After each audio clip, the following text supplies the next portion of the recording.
देखिए यहाँ पे 30 क्वेश्चन है, इसमें से पहला क्वेश्चन जो आपके स्क्रीन के सामने है ये आप देख पा रहे होंगे।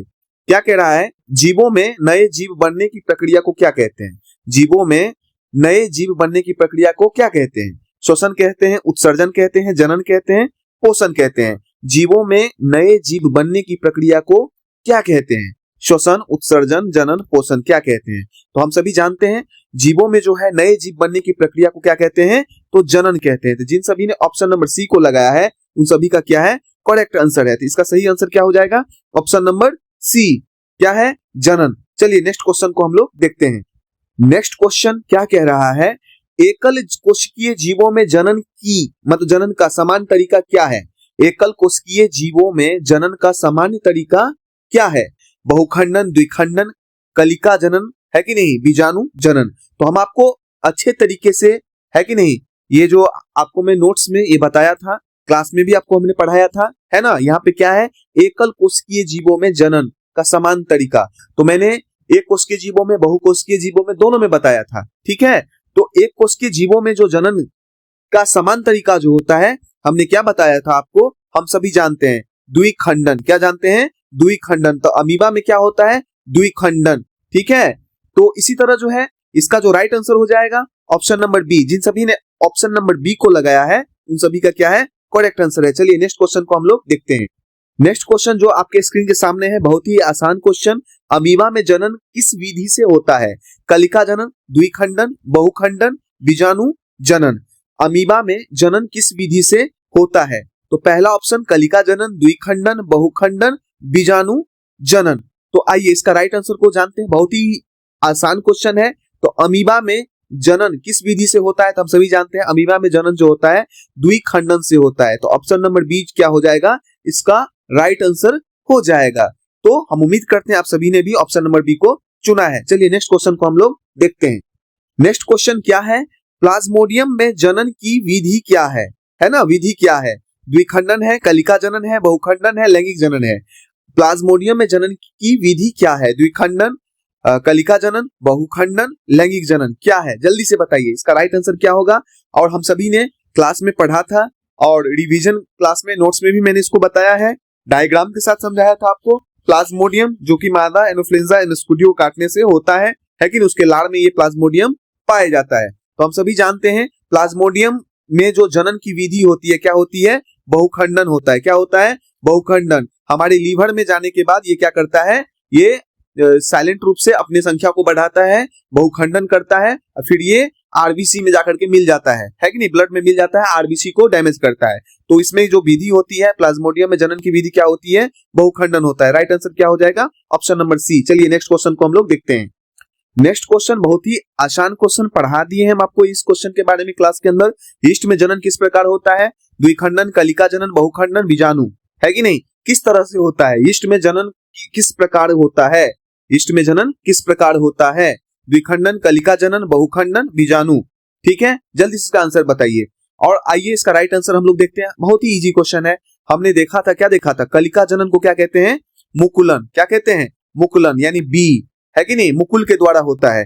तो ईस्ट में जनन की किस प्रकार होता है? तो ईस्ट में जो जनन होता है कलिका जनन होता है। क्या होता है? कलिका, मुकुल निकलता है और वो फिर क्या होता है? नया जीव में वो चेंज हो जाता है, मुकुलन के द्वारा होता है, जिसे हम कलिका जनन के नाम से भी जानते हैं, ठीक है। कलिका जनन, कली निकलती है जिसे हम मुकुल कहते हैं और फिर उससे एक नया जीव बन जाता है, ठीक है। तो नेक्स्ट क्वेश्चन को हम लोग देखते हैं।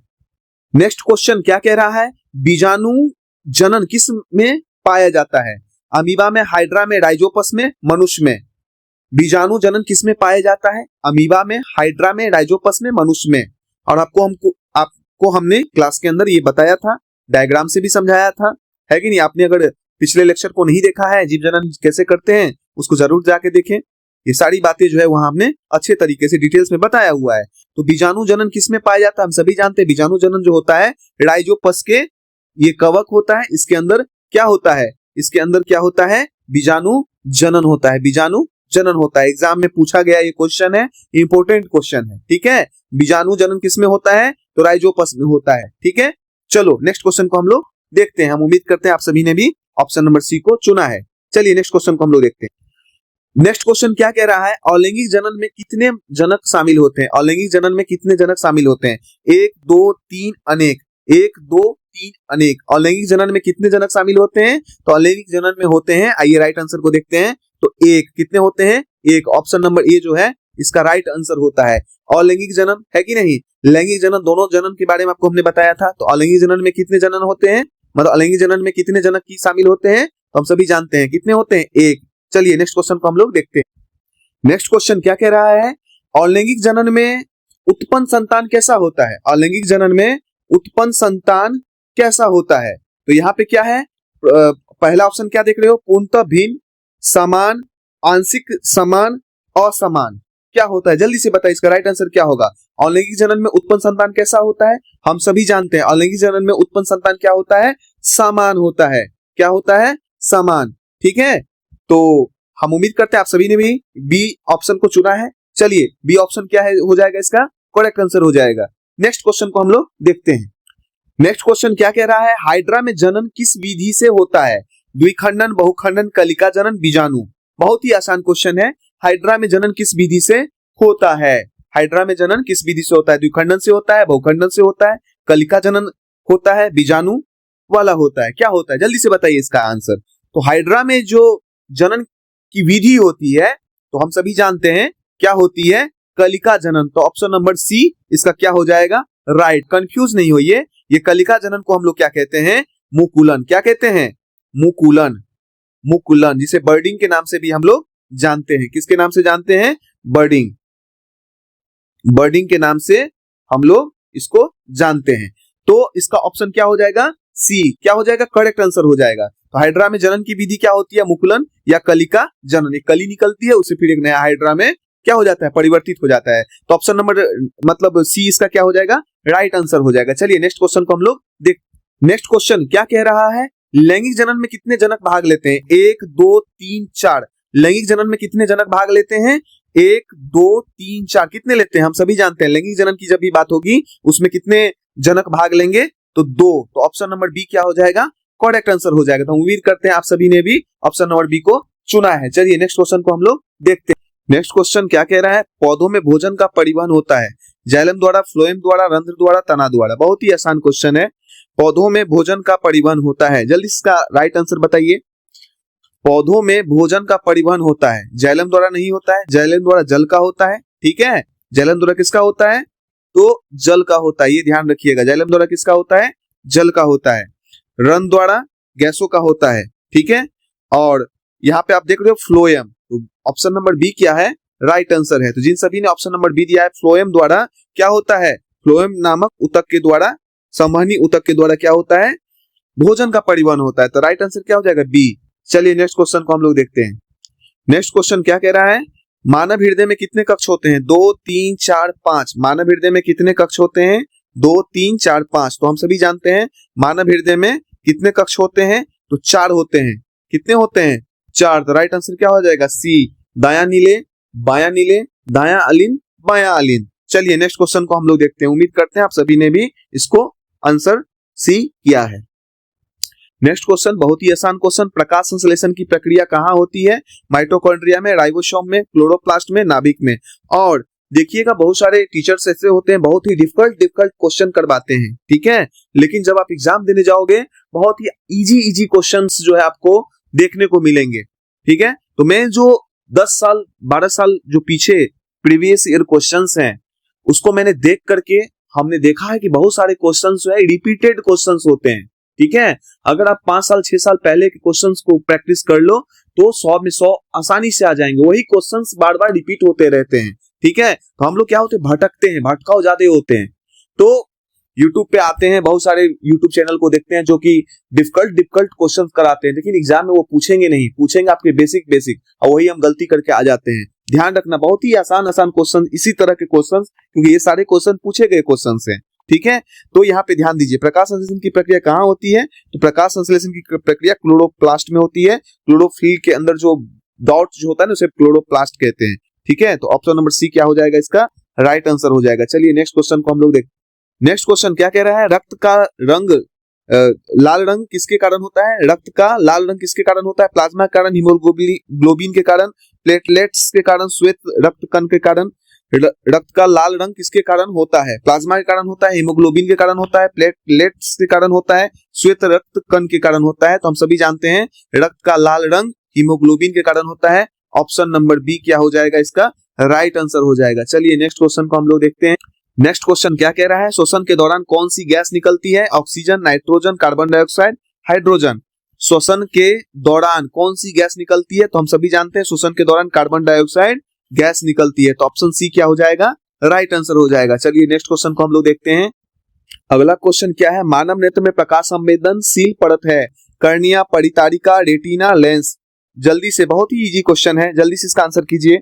मानव नेत्र में प्रकाश संवेदनशील परत है, कर्निया, परितारिका, रेटिना, लेंस। क्या है? जल्दी से इसका आंसर कीजिए। तो हम सभी जानते हैं मानव नेत्र में प्रकाश संवेदनशील परत है, रेटिना है। क्या है? रेटिना है। तो ऑप्शन सी क्या हो जाएगा? करेक्ट हो जाएगा। मानव नेत्र में प्रकाश के प्रति संवेदनशील पर्दा क्या होता है? रेटिना कहलाता है, जो आंख के पिछले हिस्से में स्थित होता है, ये ध्यान रखना है। और प्रकाश संवेदनशील कोशिकाएं से ये बना होता है। इसमें दो ध्यान रखेंगे, रॉड्स और कोशिकाएं जो होती है कोन्स, है ना, इससे बना होता है।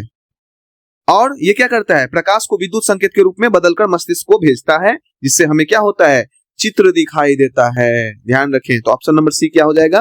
राइट। तो मानव नेत्र में प्रकाश संवेदनशील परत कौन है? रेटिना है। ध्यान रखें, एग्जाम में अगर पूछा जाता है तो इसके सही आंसर को करके आएंगे। चलिए नेक्स्ट क्वेश्चन को हम लोग देखते हैं। ये जो क्वेश्चन आप देख रहे हो, डीएनए का पूरा नाम बहुत बार पूछा गया है। डीऑक्सीराइबो न्यूक्लिक अम्ल, डाई न्यूक्लिक अम्ल, डाइऑक्साइड अम्ल, डाइऑक्सी अम्ल। जल्दी से बताइए डीएनए का पूरा नाम। तो हम सभी जानते हैं डीएनए का पूरा नाम जो होता है डीऑक्सीराइबो न्यूक्लिक अम्ल होता है। तो ऑप्शन ए क्या हो जाता है? इसका करेक्ट आंसर हो जाता है। जिन सभी ने ऑप्शन ए को चुना है उनका क्या है? राइट आंसर है। चलिए नेक्स्ट क्वेश्चन को हम लोग देखते हैं। नेक्स्ट क्वेश्चन क्या कह रहा है? पौधों में गैसों का आदान प्रदान किससे होता है? जाइलम से होता है, फ्लोएम से होता है, रंध्र से होता है, तना से होता है। पौधों में गैसों का आदान प्रदान किससे होता है? जाइलम, फ्लोएम, रंध्र, तना। तो हम सभी जानते हैं पौधों में गैसों का आदान प्रदान किससे होता है? स्टोमाटा, रंध्र से होता है। ऑप्शन सी क्या हो जाता है? इसका करेक्ट आंसर हो जाता है। ठीक है, तो आप सभी ने भी ऑप्शन सी को चुना है। चलिए नेक्स्ट क्वेश्चन को हम लोग देखते हैं। नेक्स्ट क्वेश्चन क्या कह रहा है? वंशानुगत रोग कौन सा है? मलेरिया, हैजा, हीमोफीलिया, टाइफाइड। वंशानुगत रोग कौन सा है? जल्दी से इसका आंसर कीजिए। तो वंशानुगत रोग की अगर बात करें तो हम सभी जानते हैं हीमोफीलिया क्या है? वंशानुगत रोग है, क्योंकि ये क्या होता है? एक्स गुणसूत्र के कारण हीमोफीलिया एक वंशानुगत रोग होता है, क्योंकि इसके अंदर क्या होता है? एक्स गुणसूत्र। क्या होता है? एक्स गुणसूत्र। और ये क्या होता है? जीन के माध्यम से माता पिता से बच्चे में स्थानांतरित होता है, ये ध्यान रखेंगे।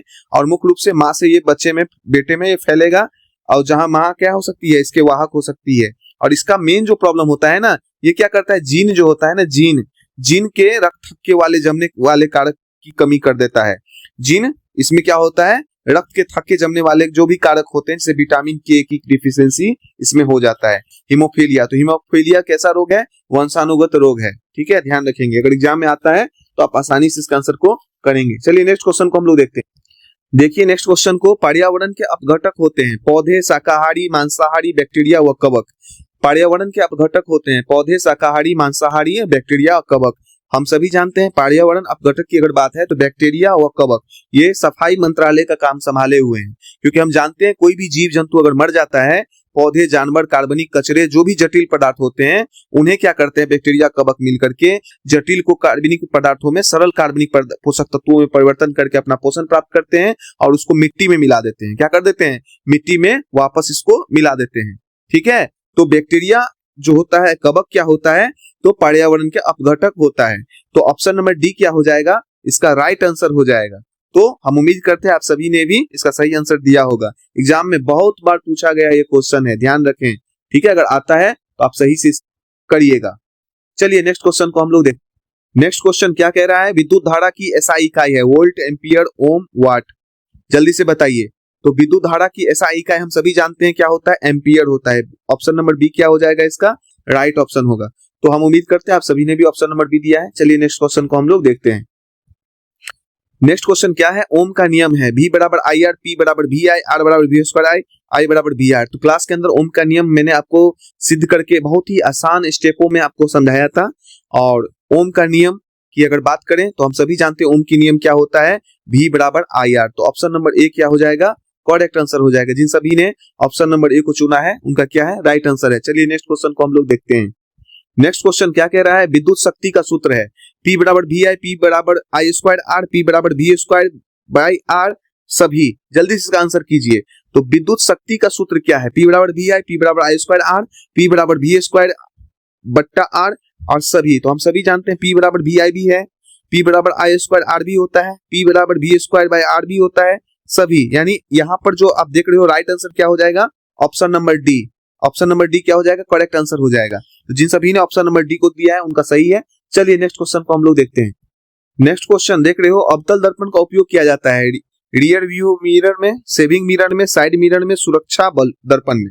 जल्दी से बताइए, अवतल दर्पण का उपयोग किया जाता है। तो हम सभी जानते हैं अवतल दर्पण का उपयोग सेविंग मिरर में किया जाता है। तो ऑप्शन बी क्या हो जाएगा, इसका राइट आंसर हो जाएगा।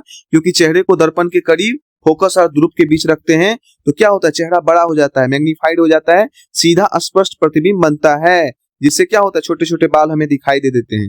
तो ऑप्शन बी क्या है, इसका राइट आंसर है। उम्मीद करते हैं आप सभी ने भी इसका सही आंसर दिया है, ऑप्शन बी दिया है। तो अवतल दर्पण का उपयोग किया जाता है। ये बहुत बार एग्जाम में आया गया क्वेश्चन है। अगर बिहार एग्जाम पोर्टल चैनल को सब्सक्राइब नहीं किया तो जरूर सब्सक्राइब करें, लाइक करें, शेयर करें, ताकि और भी स्टूडेंटों को सहायता मिल सके, हेल्पफुल हो सके, ठीक है, मदद मिल सके, उनको तैयारी में जो है क्या होगा, हेल्पफुल हो जाएगा। चलिए नेक्स्ट क्वेश्चन को हम लोग देखते हैं। नेक्स्ट क्वेश्चन क्या देख रहे हो, प्रकाश का वेग सबसे अधिक होता है जल में, किसमें, जल में, कांच में, वायु में, निर्वात में। तो हम सभी जानते हैं प्रकाश का वेग सबसे अधिक कहां होता है, निर्वात में होता है। तो ऑप्शन डी क्या हो जाएगा, राइट आंसर हो जाएगा। हम उम्मीद करते हैं आप सभी ने भी ऑप्शन डी को चुना है। चलिए नेक्स्ट क्वेश्चन को हम लोग देखते हैं।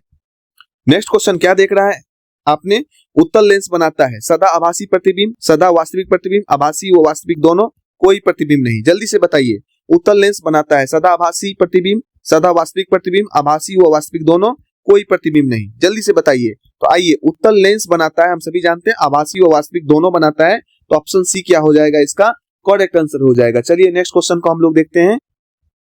नेक्स्ट क्वेश्चन क्या है, फ्यूज का उपयोग किया जाता है वोल्टेज बढ़ाने में, धारा घटाने में, परिपथ सुरक्षा में, शक्ति बढ़ाने में। फ्यूज का उपयोग किया जाता है वोल्टेज बढ़ाने में, धारा घटाने में, परिपथ सुरक्षा में, शक्ति बढ़ाने में। तो हम सभी जानते हैं अतिभारण के समय क्या होता है, परिपथ का सुरक्षा में इसका उपयोग किया जाता है। हाई वोल्टेज अगर आ जाएगा तो ये फ्यूज की तार गल जाएगी, ठीक है, और हमारे घर का जो है लाइन सप्लाई बंद हो जाएगा, जिससे हमारे घर के अंदर शॉर्ट सर्किट नहीं होगा। तो फ्यूज जो होता है क्या किसके लिए होता है, परिपथ में सुरक्षा के लिए होता है। ऑप्शन सी क्या हो जाएगा, करेक्ट आंसर हो जाएगा, राइट आंसर हो जाएगा। चलिए नेक्स्ट क्वेश्चन को हम लोग देखते हैं।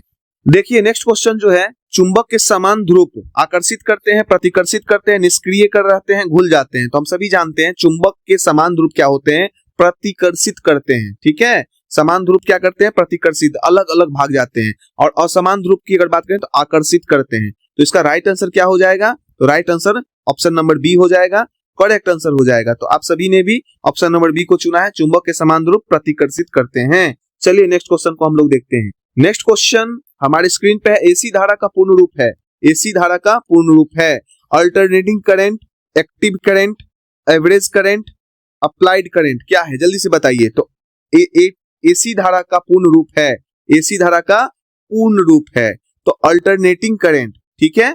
ये ऑप्शन नंबर ए जो देख रहे हो ये क्या है, करेक्ट आंसर है, ठीक है। एक होता है डायरेक्ट करंट, एक होता है अल्टरनेटिंग करंट होता है, ठीक है, दृष्टि धारा, प्रत्यावर्ती धारा। तो इसका राइट आंसर क्या हो जाएगा, ऑप्शन नंबर ए। चलिए नेक्स्ट क्वेश्चन को हम लोग देखते हैं। नेक्स्ट क्वेश्चन क्या है, विद्युत मोटर किस सिद्धांत पे कार्य करता है, विद्युत अपघटक, विद्युत चुंबकीय प्रेरण, धारा पर चुंबकीय प्रभाव, चुंबकीय अपघटन। जल्दी से बताइए।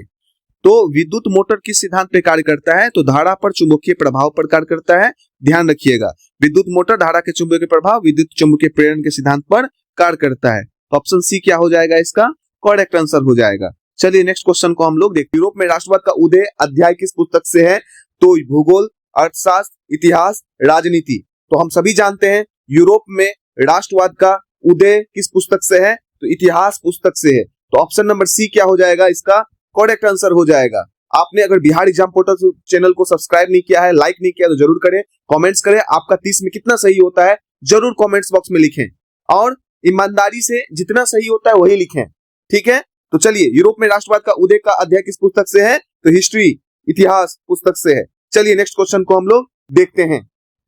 नेक्स्ट क्वेश्चन आपके स्क्रीन के सामने है। 1848 की क्रांति का संबंध किस देश से था? फ्रांस से था, जर्मनी से था, इटली से था, इंग्लैंड से था।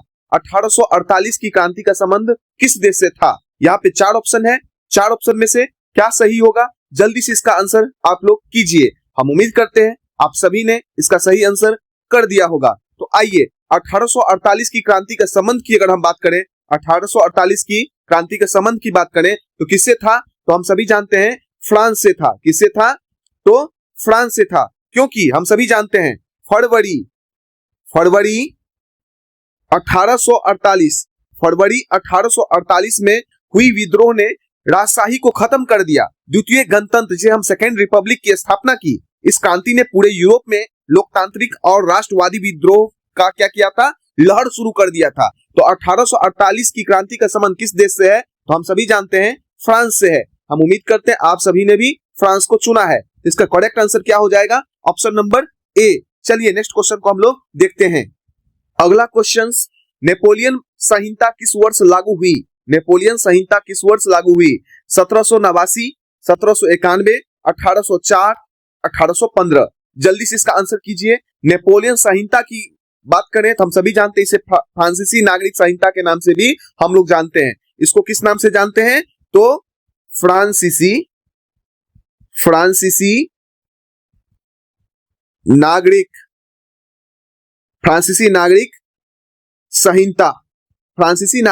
संहिता के नाम से हम लोग जानते हैं। तो क्वेश्चन क्या है? नेपोलियन संहिता किस वर्ष लागू हुई? 1789, 1791, 1804, 1815। किस वर्ष लागू हुई? तो हम सभी जानते हैं नेपोलियन संहिता या फ्रांसीसी नागरिक संहिता की अगर बात करें, इसे नेपोलियन बोनापार्ट द्वारा इसे पेश किया गया था। इस संहिता में क्या था? इस संहिता में था जन्म पर आधारित विशेषाधिकार जो था उसको समाप्त किया गया था। और इसे जो है क्या किसने किया था? तो नेपोलियन बोनापार्ट ने किया था। ये ध्यान रखिएगा। और आपको इसमें समझा दें कि संपत्ति के अधिकार सुरक्षित किया गया था, फ्रांसीसी कानून प्रणाली को आधुनिकीकरण किया गया था। ये सभी इसी के अंदर आए थे। इसकी शुरुआत की अगर बात करें किस वर्ष लागू की गई, तो हम सभी जानते हैं इसे 21 मार्च 1804। ये ध्यान रखिएगा, 21 मार्च 1804 को नेपोलियन बोनापार्ट द्वारा इसे पेश किया गया। इस संहिता के द्वारा क्या किया गया था कि जन्म पर आधारित जो विशेषाधिकार है उसे समाप्त किया गया था। ठीक है, तो हम उम्मीद करते हैं आप सभी ने इसका सही आंसर दे दिया होगा। तो सही आंसर क्या है? ऑप्शन नंबर सी इसका राइट आंसर है। तो जिन सभी ने 1804 को टिक किया है उन सभी का सही है। चलिए नेक्स्ट क्वेश्चन को हम लोग देखते हैं। अगला क्वेश्चन क्या कह रहा है? नेपोलियन संहिता का मुख्य उद्देश्य क्या था? राजा की शक्ति बढ़ाना, कानूनों में समानता, चर्च की शक्ति बढ़ाना, कर बढ़ाना। क्या था? जल्दी से इसका आंसर कीजिए। तो इसका क्या सही आंसर होगा? तो हम उम्मीद करते हैं आप सभी ने इसका सही आंसर दे दिया होगा। मैंने अभी आपको बताया नेपोलियन संहिता है कि नहीं, इसकी अगर बात करें जिसे हम फ्रांसीसी नागरिक संहिता के नाम से भी जानते हैं, ये 21 मार्च 1840 को क्या हुआ था? लागू हुआ था। इसमें क्या थे? कानून के समक्ष समानता स्थापित किया, संपत्ति के अधिकार सुरक्षित करने के लिए इसमें था, फ्रांसीसी कानून प्रणाली को आधुनिकीकरण किया, है कि नहीं। तो इसमें जन्म पर आधारित विशेषाधिकार को भी इसमें समाप्त किया। लेकिन नेपोलियन संहिता का मुख्य उद्देश्य की अगर हम बात करें तो क्या था? कानून के समक्ष समानता स्थापित करना था। तो यहाँ पर आप कहां देख रहे हैं? ऑप्शन नंबर बी में देख रहे हैं। क्या है? कानूनों में समानता स्थापित करना। कानूनों में समानता स्थापित करना नेपोलियन संहिता का मुख्य उद्देश्य की अगर बात करें तो कानूनों में समानता स्थापित करना। तो अगर एग्जाम में आता है तो उम्मीद करते हैं आप सभी सही आंसर करके आएंगे। इसे किस नाम से भी जानते हैं? तो फ्रांसीसी नागरिक संहिता के नाम से भी जानते हैं। तो ध्यान रखिएगा। हम उम्मीद करते हैं आप सभी ने ऑप्शन बी को दिया है। चलिए नेक्स्ट क्वेश्चन को हम लोग देखते हैं। अगला क्वेश्चन आप देख पा रहे हैं, राष्ट्र शब्द का अर्थ है केवल भूमि, केवल सरकार, समान इतिहास, है कि नहीं, संस्कृति व पहचान, केवल सेना। राष्ट्र शब्द का अर्थ है। बहुत ही आसान क्वेश्चन और पूछा गया क्वेश्चन, बहुत ही इजी क्वेश्चन, और हम उम्मीद करते हैं इस बार भी हो सकता है ये इस तरह का क्वेश्चन एग्जाम में पूछ दिए जाए। तो हम उम्मीद करते हैं आप सभी ने राष्ट्र शब्द का सही ऑप्शन जो है चुन लिया है। तो देखिए इसका सही आंसर जो होगा समान इतिहास, संस्कृति व पहचान। तो राष्ट्र शब्द का अर्थ क्या होता है? समान इतिहास, संस्कृति व पहचान। जिन सभी ने ऑप्शन नंबर सी को चुना है उनका क्या है? करेक्ट आंसर है। हम उम्मीद करते हैं आप सभी ने भी ऑप्शन नंबर सी को चुना है। चलिए, अगर बिहार एग्जाम पोर्टल को सब्सक्राइब नहीं किए, सब्सक्राइब करें, लाइक करें, शेयर करें, कमेंट्स करें, ताकि और लोगों को क्या हो सके, शेयर इसलिए करें और भी को मदद हो सके, ठीक है, और भी स्टूडेंट्स का जो तैयारी है वो बेहतर हो सके। तो चलिए, राष्ट्र शब्द का अर्थ हमने समझ लिया, समान इतिहास, संस्कृति व पहचान। अगला क्वेश्चन को हम लोग देखते हैं। अगला क्वेश्चन बहुत इंपॉर्टेंट क्वेश्चन। जर्मनी का एकीकरण किसने किया? नेपोलियन ने किया, बिस्मार्क ने किया, मेजनी ने किया, काबूर ने किया। इसे हम काउंट काबूर के नाम से भी जानते हैं। जर्मनी का एकीकरण जो है किसने किया? तो हम उम्मीद करते हैं जर्मनी की एकीकरण किसने किया? तो आप सभी ने सही आंसर दे दिया होगा। हम सभी जानते हैं कि जर्मनी का एकीकरण किसने किया था। तो ध्यान रखें, ओटो वन बिस्मार्क ने किया। और इनकी जो है क्या नीति थी? तो रक्त और लोह की नीति थी। ध्यान रखिएगा, इनकी नीति थी, क्या थी? रक्त और लोहे की नीति थी, जिसे हम आयरन, है कि नहीं, ब्लड एंड आयरन की नीति के नाम से जानते हैं। और इसने 3 सफल युद्ध लड़े थे। कौन कौन? डेनमार्क में, ऑस्ट्रेलिया में, फ्रांस के द्वारा, है कि नहीं। ये 1871 में बिखरे जर्मनी राज्य को मिलाकर एक शक्तिशाली जर्मनी साम्राज्य की स्थापना किए थे। तो जर्मनी का एकीकरण किसने किया था? तो बिस्मार्क ने किया था। ध्यान दीजिएगा, ठीक है। तो ऑप्शन नंबर बी क्या है? करेक्ट आंसर है। अगर आपसे पूछा जाए जर्मनी का एकीकरण किसने किया, तो जर्मनी का एकीकरण मुख्य रूप से प्रशिया के चांसलर, कहां के चांसलर थे? तो ये कहां के थे? ध्यान रखिएगा, प्रशिया के चांसलर। बिस्मार्क कहां के चांसलर थे? तो प्रशिया के चांसलर थे, ठीक है, ये ध्यान रखिएगा। तो उन्होंने रक्त और लोह की नीति क्या किया था? उन्होंने रक्त और लोह की नीति और 3 सफल युद्ध डेनमार्क, ऑस्ट्रेलिया, फ्रांस के द्वारा जो है ना 1871 में बिखरे जर्मनी राज्यों को मिलाकर एक शक्तिशाली जर्मनी साम्राज्य की स्थापना किए थे। तो जर्मनी का एकीकरण किसने किए थे? बिस्मार्क ने किए थे। बिस्मार्क का पूरा नाम ओटो वन बिस्मार्क। ध्यान रखिएगा, इनकी नीति क्या थी? रक्त और लोह की नीति, ब्लड मतलब ब्लड एंड आयरन की नीति को जो है ये मानते थे। तो हम उम्मीद करते हैं आप सभी ने भी ऑप्शन नंबर बी को चुना है। चलिए नेक्स्ट क्वेश्चन को हम लोग देखते हैं। अगला क्वेश्चन क्या कह रहा है? असहयोग आंदोलन का नेतृत्व किसने किया? असहयोग आंदोलन का नेतृत्व किसने किया? सुभाष चंद्र बोस ने किया, जवाहरलाल नेहरू ने किया, महात्मा गांधी ने किया, भगत सिंह ने किया। हम उम्मीद करते हैं आप सभी ने इसका सही आंसर दे दिया होगा। 1 अगस्त 1920 को महात्मा गांधी के नेतृत्व में यह शुरू हुआ था। तो असहयोग आंदोलन का नेतृत्व किसके द्वारा हुआ? तो महात्मा गांधी के द्वारा। तो ऑप्शन नंबर सी क्या हो जाएगा? इसका करेक्ट आंसर हो जाएगा। चलिए नेक्स्ट क्वेश्चन को हम लोग देखते हैं। हम उम्मीद करते हैं आप सभी ने भी ऑप्शन नंबर सी दिया है। नेक्स्ट क्वेश्चन क्या कह रहा है? खिलाफत आंदोलन का उद्देश्य क्या था? स्वतंत्रता प्राप्ति था, तुर्की के खिलाफ खलीफा की रक्षा, तुर्की के खलीफा की रक्षा, भूमि सुधार, शिक्षा सुधार। जल्दी से बताइए, खिलाफत आंदोलन का उद्देश्य क्या था? हम आपको क्लास में इस क्वेश्चन के बारे में, इसके बारे में जब मैं बुक में पढ़ा रहा था आपको मैंने समझाया था। खिलाफत आंदोलन का उद्देश्य क्या था? ठीक है, तो जल्दी से इसका आंसर कीजिए। स्वतंत्रता प्राप्ति, तुर्की के खलीफा की रक्षा, भूमि सुधार, शिक्षा सुधार। तो हम सभी जानते हैं खिलाफत आंदोलन का उद्देश्य की बात अगर करें तो पहली बात, खिलाफत आंदोलन शुरू कब हुआ था, है कि नहीं? खिलाफत आंदोलन 1919 से 1922, ठीक है। और इसमें जो है गांधी जी इसके बाद असहयोग आंदोलन चलाए थे, लेकिन इसका जो मुख्य उद्देश्य था, प्रथम विश्व युद्ध के बाद ब्रिटिश सरकार द्वारा तुर्की का जो ओटोमन साम्राज्य था ना, उसके सुल्तान जो इस्लाम के खलीफा थे, खलीफा के पद, सत्ता और सम्मान की रक्षा करना था, वो समाप्त करना चाहता था ब्रिटिश, ठीक है। तो इसके रक्षा के लिए इसका उद्देश्य खलीफा के नियंत्रण को, क्योंकि देखिए खलीफा को वो लोग अपने धर्मगुरु के रूप में जानते थे, ठीक है। खलीफा, उस खलीफा के पोस्ट को बचाना, है कि नहीं, ओटोमन साम्राज्य को बचाना। तो ओटोमन साम्राज्य बहुत बड़ा साम्राज्य था, ठीक है। तो खिलाफत आंदोलन का मुख्य उद्देश्य क्या था? तो खिलाफत आंदोलन का मुख्य उद्देश्य था तुर्की के खलीफा की रक्षा, तुर्की के खलीफा की रक्षा, ठीक है। तो यहां पर ऑप्शन नंबर बी क्या हो जाएगा? करेक्ट आंसर हो जाएगा। तो इसके बारे में क्लास में हमने आपको डिटेल्स में बताया था। तो खिलाफत आंदोलन का मुख्य उद्देश्य क्या था? तुर्की के खलीफा की रक्षा करना था। चलिए नेक्स्ट क्वेश्चन को हम लोग देखते हैं। नेक्स्ट क्वेश्चन क्या कह रहा है, खिलाफत आंदोलन के प्रमुख नेता कौन थे? मौलाना आजाद, अली बंधु, जिन्ना, रविंद्रनाथ टैगोर। जल्दी से बताइए। मौलाना आजाद है कि नहीं, उसके बाद क्या दे रहा है, अली बंधु दे रहा है, जिन्ना, रविंद्रनाथ टैगोर। खिलाफत आंदोलन के प्रमुख नेता कौन थे? जल्दी से इसका आंसर कीजिए। खिलाफत आंदोलन के प्रमुख नेता कौन थे? तो हम सभी जानते हैं खिलाफत आंदोलन के प्रमुख नेता की अगर बात होगी तो उसमें तो बहुत कोई थे, लेकिन इसमें जो है पहले थे अली बंधु। कौन थे? अली बंधु, जिनका नाम था मोहम्मद अली शौकत अली। और इसी के साथ मौलाना मोहम्मद अली जौहर, शौकत अली, अबुल कलाम आजाद, हकीम अजमल खान और डॉक्टर अंसारी भी इसके साथ जुड़े। और हम सभी जानते हैं कि इसमें गांधी जी का क्या था, पूर्ण समर्थन इसको मिला था। गांधी जी ने भरपूर समर्थन किया था खिलाफत आंदोलन का। ठीक है, तो खिलाफत आंदोलन का प्रमुख नेता कौन थे? तो अली बंधु, जिसे हम मोहम्मद अली शौकत अली के नाम से जानते हैं। ठीक है, तो खिलाफत आंदोलन का मुख्य नेता कौन, मतलब प्रमुख नेता कौन हो गए? अली बंधु हो गए। तो ऑप्शन नंबर बी क्या हो जाएगा, इसका राइट आंसर हो जाएगा। तो उम्मीद करते हैं आप सभी ने भी ऑप्शन नंबर बी को चुना है। तो चलिए नेक्स्ट क्वेश्चन को हम लोग देखते हैं। नेक्स्ट क्वेश्चन बहुत इंपॉर्टेंट क्वेश्चन, और 2 दिन पहले ही मैंने आपको क्लास में ये बताया था। चौरी चौरा कांड कब हुआ? 1919 में हुआ, 1920 में हुआ, 1922 में हुआ, 1925 में हुआ। चौरी चौरा कांड कब हुआ? चौरी चौरा कांड कब हुआ? जल्दी से इसका आंसर कीजिए। तो आप सभी जानते हैं चौरी चौरा कांड कब हुआ। तो चौरी चौरा कांड की अगर बात करें तो 4 फरवरी, 4 फरवरी है कि नहीं, 4 फरवरी 1922।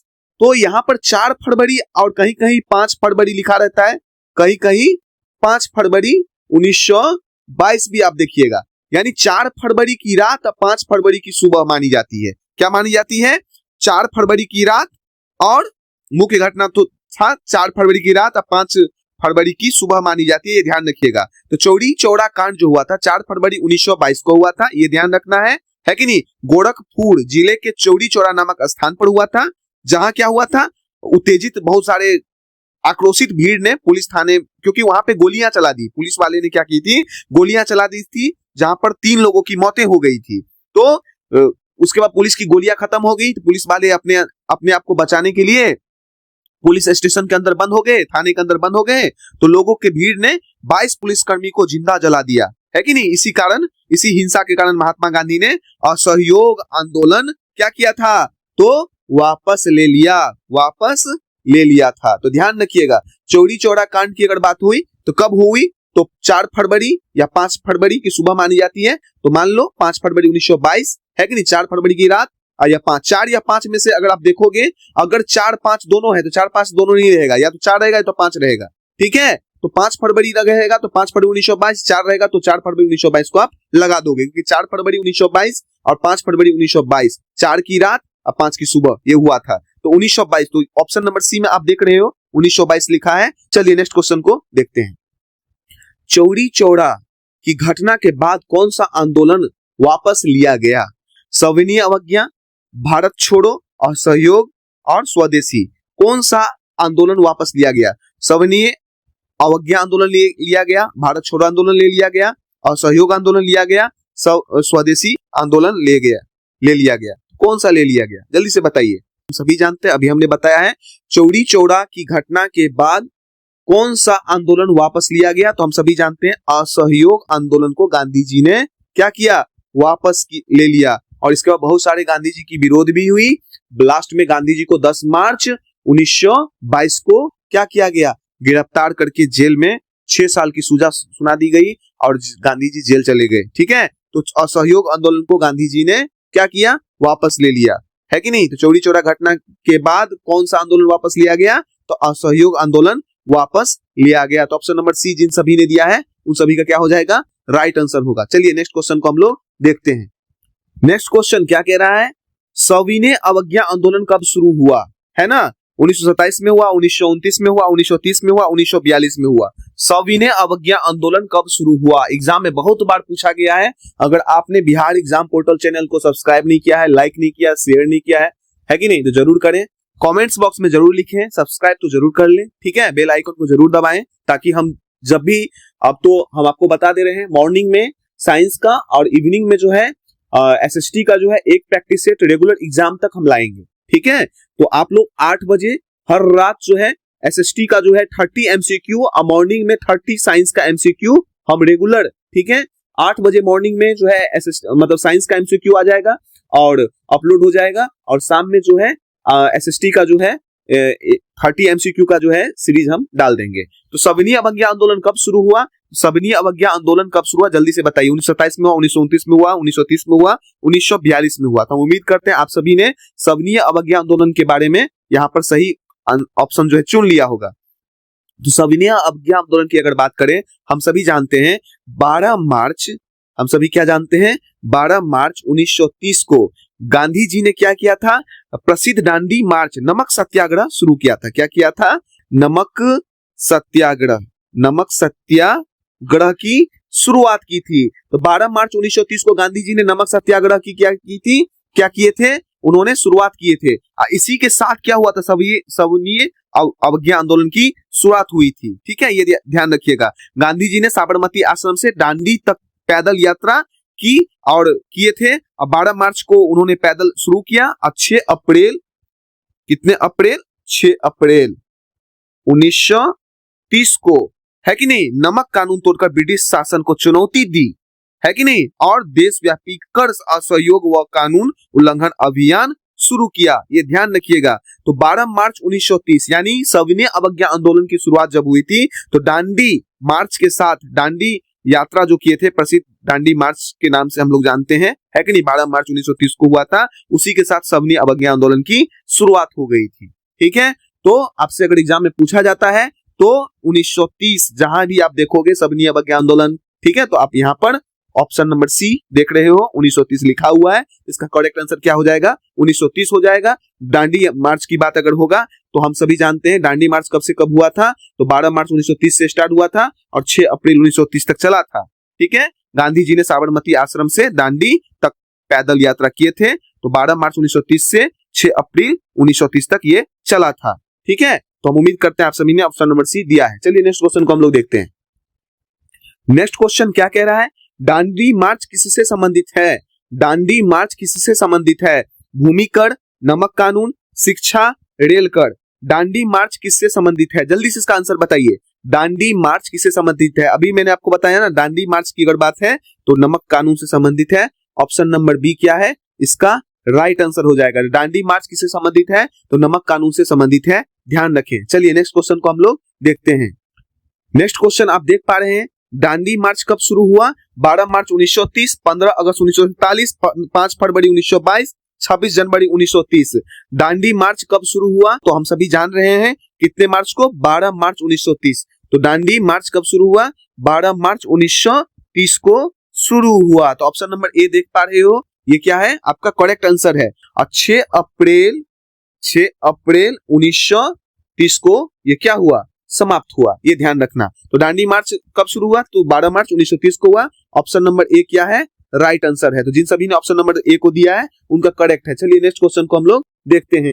नेक्स्ट क्वेश्चन क्या कह रहा है? दांडी मार्च का नेतृत्व किसने किया? नेहरू ने, पटेल ने, गांधी जी ने, बोस ने, किसने किया? दांडी मार्च का नेतृत्व किसने किया? तो हम सभी जानते हैं दांडी मार्च का नेतृत्व गांधी जी ने किया। तो ऑप्शन नंबर सी क्या है? गांधी जी। तो गांधी जी ने दांडी मार्च का नेतृत्व किया। तो हम उम्मीद करते हैं आप सभी ने भी ऑप्शन सी को चुना है। चलिए नेक्स्ट क्वेश्चन को हम लोग देखते हैं। नेक्स्ट क्वेश्चन क्या देख रहे हो आप? भारत छोड़ो आंदोलन कब शुरू हुआ? 1930 में हुआ, 1935 में हुआ, 1942 में हुआ, 1945 में हुआ। भारत छोड़ो आंदोलन कब शुरू हुआ? 1930, 1935, 1942, 1945। जल्दी से बताइए, भारत छोड़ो आंदोलन कब शुरू हुआ? भारत छोड़ो आंदोलन कब शुरू हुआ? 1930 में हुआ, 1935 में हुआ, 1942 में हुआ, 1945 में हुआ। तो हम सभी जानते हैं भारत छोड़ो आंदोलन की अगर बात करें तो गांधी जी के द्वारा 8 अगस्त 1942 को, ठीक है, महात्मा गांधी द्वारा अखिल भारतीय कांग्रेस कमेटी के बॉम्बे अधिवेशन में शुरू किया गया एक राजनीतिक अभियान था जिसमें भारत में ब्रिटिश शासन के अंत की मांग की गई। तो यहाँ पर ऑप्शन नंबर क्या हो जाएगा? तो हम सभी देख रहे हैं 1942, तो 1942 ऑप्शन नंबर सी। तो इसका क्या हो जाएगा? Correct answer. तो याद रखें 8 अगस्त 1942 को भारत छोड़ो आंदोलन का शुरू किया गया। और ध्यान रखना, महात्मा गांधी द्वारा अखिल भारतीय कांग्रेस कमेटी के बॉम्बे अधिवेशन में शुरू किया गया। ये भी एग्जाम में कभी कभी पूछ दिया जाता है ना? राजनीतिक अभियान था यह क्या था, एक राजनीतिक अभियान था जिसमें भारत में ब्रिटिश शासन के अंत की मांग की गई थी। तो हम उम्मीद करते हैं आप सभी ने ऑप्शन नंबर सी को चुना है। चलिए नेक्स्ट क्वेश्चन को देखते हैं। नेक्स्ट क्वेश्चन क्या देख रहे हो, भारत छोड़ो आंदोलन का नारा क्या था? इनकलाब जिंदाबाद, करो या मरो, वंदे मातरम, जय हिंद, क्या था? जल्दी से इसका आंसर कीजिए। भारत छोड़ो आंदोलन का नारा क्या था? इनकलाब जिंदाबाद था, करो या मरो था, वंदे मातरम था, जय हिंद। ठीक है, यहाँ पे 4 ऑप्शन में से क्या है इसका राइट आंसर? जल्दी से इसका कीजिए। तो हम सभी जानते हैं भारत छोड़ो आंदोलन का नारा की अगर बात करें तो हम अभी आपको बताए हैं। ठीक है, तो 8 अगस्त 1942 को भारत छोड़ो आंदोलन, ठीक है, ये ध्यान रखना। और ये 8 अगस्त 1942 को डू और डाई, क्या कहा था? डू और डाई। किसने कहा था? तो हम सभी जानते हैं महात्मा गांधी। महात्मा गांधी ने ये नारा दिया था। किसने दिया था? महात्मा गांधी ने ये नारा दिया था। तो ऑप्शन नंबर बी इसका सही हो जाएगा, है ना। ये नारा किसने दिया था? महात्मा गांधी। यानी भारत छोड़ो आंदोलन का मुख्य नारा क्या था? करो या मरो, ये याद रखिएगा, जिसे महात्मा गांधी ने 8 अगस्त 1942 को बंबई में अखिल भारतीय कांग्रेस कमेटी के सत्र में दिया था। ये याद रखना। उन्हें जनता को आजादी के लिए अंतिम संघर्ष के रूप में माना। गांधी जी ने कह दिया था, शहीद होने का आह्वान किया था, या तो सफल हो या तो शहीद हो। ठीक है, संघर्ष के रूप में या तो सफल होने के लिए कहा या शहीद होने का आह्वान किया। ठीक है, तो ध्यान रखिएगा। तो भारत छोड़ो आंदोलन का नारा क्या था? तो करो या मरो था। 8 अगस्त 1942 को भारत छोड़ो आंदोलन के साथ ये स्टार्ट हुआ और नारा दिया डू और डाई। किसने दिया? महात्मा गांधी ने दिया। तो हम उम्मीद करते हैं आप सभी ने इसका सही आंसर ऑप्शन नंबर बी को चुना है। तो चलिए नेक्स्ट क्वेश्चन को हम लोग देखते हैं। अगला क्वेश्चन क्या कह रहा है? जलियांवाला बाग हत्याकांड कब हुआ? जलियांवाला बाग हत्याकांड कब हुआ? 1917 में हुआ, 1918 में हुआ, 1919 में हुआ, 1920 में हुआ। जलियांवाला बाग हत्याकांड कब हुआ? क्लास में इसको मैंने बहुत ही डिटेल्स में आपको समझाया था। तो हम उम्मीद करते हैं जलियांवाला बाग हत्याकांड की अगर बात है तो हम सभी जानते हैं जलियांवाला बाग हत्याकांड 13 अप्रैल 1919 13 अप्रैल 1919 जलियांवाला बाग हत्याकांड, है कि नहीं, जो कि बैसाखी का दिन था, अमृतसर के जलियांवाला बाग में हुआ था। इस दिन ब्रिगेडियर जनरल डायर, जनरल जिसे हम आर डायर, देखो यहाँ पे ध्यान देना, जनरल कौन था? आर से क्या होता है? Reginald Dyer. ठीक है, रेजिनल्ड डायर, आर डायर, ठीक है, के आदेश से ये हुआ था। ठीक है, ब्रिटिश सैनिकों ने निहत्थे प्रदर्शनकारियों पे क्या किया था? अंधाधुंध गोलियां चला दिए थे। और इतने गोलियां चलाए थे बहुत सारे लोग, क्या हुआ था? कुएं में, वहां पे कुआं था, कुएं में कूद करके जो है अपने जान दे दिए थे। और वहीं उधम सिंह, ये सारी कहानी आपको क्लास के अंदर हमने बताया है। ठीक है, तो 13 अप्रैल 1919 को जलियांवाला बाग हत्याकांड हुआ। ठीक है, तो यहाँ पे 1919 आप देख रहे हो, तो ऑप्शन नंबर सी क्या हो जाएगा? इसका करेक्ट आंसर हो जाएगा। ठीक है, तो हम उम्मीद करते हैं आप सभी ने भी ऑप्शन नंबर सी को चुना है। तो चलिए नेक्स्ट क्वेश्चन, एग्जाम में ये बहुत बार पूछा गया है, एग्जाम में बहुत बार ये पूछा गया है, इसमें हम स्टार लगा दिए हैं। ठीक है, इसको ध्यान रखिएगा, जलियांवाला बाग हत्याकांड के बारे में लिखने के लिए दे देगा। तो चलिए नेक्स्ट क्वेश्चन को हम लोग देखते हैं। नेक्स्ट क्वेश्चन जो कि हमारे सामने है 19वां क्वेश्चन, 19वां क्वेश्चन, जलियांवाला बाग कांड कहां हुआ? जलियांवाला बाग कांड कहां हुआ? दिल्ली में, लखनऊ में, अमृतसर में, लाहौर में, कहां हुआ? जल्दी से बताइए। तो हम सभी जानते हैं जलियांवाला बाग, है कि नहीं, कांड की अगर बात करें तो अमृतसर में हुआ था। पंजाब के अमृतसर में जलियांवाला बाग कांड जो है, हत्याकांड जो है हुआ था, अमृतसर में हुआ था। तो 19 का सही आंसर क्या हो जाएगा? अमृतसर। जलियांवाला बाग कांड कहां हुआ? अमृतसर में हुआ। चलिए नेक्स्ट क्वेश्चन को हम लोग देखते हैं। नेक्स्ट क्वेश्चन क्या है? रॉलेट एक्ट किस वर्ष लागू हुआ? रॉलेट एक्ट किस वर्ष लागू हुआ?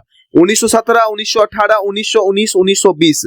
रॉलेट एक्ट किस वर्ष लागू हुआ? 1917, 1918, 1919, 1920। रॉलेट एक्ट किस वर्ष लागू हुआ? जल्दी से इसका आंसर कीजिए। रॉलेट एक्ट किस वर्ष लागू हुआ? तो हम सभी जानते हैं रॉलेट एक्ट किस वर्ष लागू हुआ। तो रॉलेट एक्ट मार्च 1919 में लागू हुआ। इसके तहत क्या था? इसके तहत था बिना, देखिए इसे काला कानून कहा गया। इसे क्या कहा गया? काला कानून। इसे क्या कहा गया? काला कानून कहा गया।